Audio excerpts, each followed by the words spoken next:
চিরপ্রতিদ্বন্দ্বীদের বিপক্ষে মাঠে নামার আগে বড় ধরনের দুঃসংবাদ ব্রাজিল শিবিরে। এমনিতেই চোটের কারণে দল থেকে ছিটকে পড়েছেন দলের সেরা তারকা নেইমার জুনিয়র। এবার মরার ওপর খাড়ার ঘা হিসেবে দেখা দিয়েছে দলের সেরা গোলকিপার অ্যালিসন বেকারের ইনজুরি। এছাড়া কার্ড নিষেধাজ্ঞায় আর্জেন্টিনার বিপক্ষে খেলতে পারবে না একাধিক তারকা ফুটবলার। আর্জেন্টিনার বিপক্ষে ম্যাচের আগে ব্রাজিলের দুঃসংবাদের বাকিটা থাকছে। ব্রাজিল আর্জেন্টিনা ম্যাচ মানেই অন্যরকম এক উত্তেজনা। দুই দলের লড়াইয়ে পুরো বিশ্ব ভাগ হয়ে যায় দুইটি মানচিত্রে। সমর্থকদের মধ্যে চলতে থাকে কথার লড়াই, পুরো বিশ্বই বুঁদ হয়ে থাকে ম্যাচটি দেখার জন্য।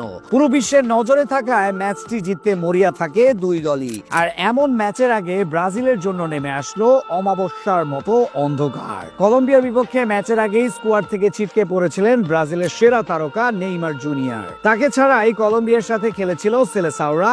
যদিও হামেস রদ্রিগেজদের বিপক্ষে ম্যাচ থেকে 3 পয়েন্ট অর্জন করেছে দলটা, তবুও দলটিকে ঘিরে তৈরি হয়েছে নানা প্রশ্ন।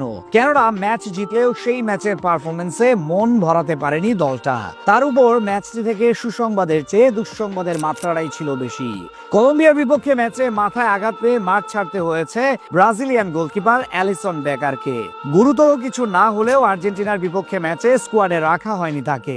এমনিতেই চোটের কারণে স্কোয়াডে ছিলেন না ম্যান সিটির গোলকিপার এডারসন মোয়েস। তার উপর অ্যালিসনের ছিটকে পড়ায় আর্জেন্টিনার বিপক্ষে গোল বারের নিচে ভুগতে হবে সেলেসাওদের। সো গাইস, যাদের ফেসবুকের নানা সমস্যার কারণে Facebook page and ID monetization on করতে পারতেছেন না, বিভিন্ন পলিসি ইস্যুর কারণে Facebook page and ID monetization চলে গেছে। এইসব সমস্যার অর্থের বিনিময়ে সমাধান করতে চাইলে স্ক্রিনে দেওয়া নাম্বার এন্ড কমেন্ট বক্সে যোগাযোগ করুন। বাই দ্য ওয়ে, লিভারপুল গোলকিপারের সাথে ইনজুরিতে ছিটকে পড়েছেন দলটির মিডফিল্ডার গার্সেন। কলম্বিয়ার বিপক্ষে ম্যাচে 28 মিনিটে চোটে পড়ে মাঠ ছাড়তে বাধ্য হন 27 বছর বয়সী এই মিডফিল্ডার। তার বদলে স্কোয়াডে যুক্ত করা হয়েছে আটালান্টার মিডফিল্ডার এডারসনকে। চোটের সাথে সেলেসাওদের ভোগাবে কার্ড নিষেধাজ্ঞাও। টানা 2 হলুদ কার্ড দেখায় আলবি সেলেস্তেদের বিপক্ষে খেলতে পারবে না সেন্টার ব্যাক গ্যাব্রিয়েল মাগালেস ও দলটির মিডফিল্ডের প্রাণ ব্রুনো গুইমারেজ।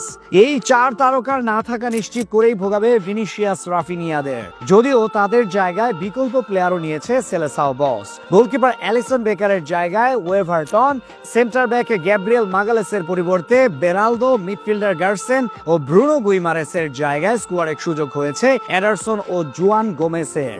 তবে এখানে শেষ নয়, সেলেসাওদের জন্য অপেক্ষা করছে আরো দুঃসংবাদ। চিরপ্রতিদ্বন্দ্বীদের বিপক্ষে হেড টু হেডে এগিয়ে থাকলেও সাম্প্রতিক লড়াইয়ে অনেকটাই পিছিয়ে সেলেসাওরা।